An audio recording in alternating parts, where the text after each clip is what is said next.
మీ ఇంట్లో చదువుకునే పిల్లలున్నారా?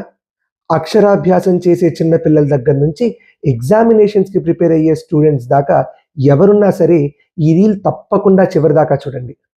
ఈ నెల జనవరి 23 శుక్రవారం రోజు వసంత పంచమి. అంటే సకల విద్యా ప్రదాయిని అయినటువంటి సరస్వతీదేవి పుట్టినరోజు. అమ్మవారి అనుగ్రహంతో ఏకాగ్రత, జ్ఞాపక శక్తితో పాటు సకల విద్యలు అక్కడికి వస్తాయి. అయితే ఈ అమ్మవారి అనుగ్రహం పొందడం ఎలా? నామపారాయణ ప్రీత, కేవలము అమ్మ నామము తలుచుకొని మీ ఇంట్లో చిన్నపిల్లలతో ఈ మంత్రాలను చదివించండి. సరస్వతి నమస్తుభ్యం వరదే కామరూపిణి విద్యారంభం కరిష్యామి సిద్ధిర్భవతు మే సదా.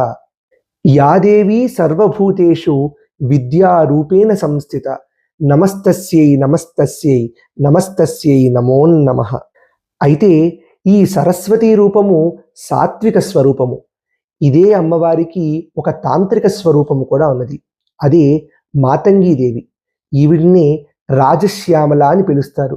ఈ అమ్మవారి యొక్క అనుగ్రహంతో అశ్రుత గ్రంథధారణ, అంటే ఇప్పటిదాకా మనం చదవని పుస్తకాల్లోంచి కూడా మనకు విషయాలు తెలియటం మొదలు పెడతాయట.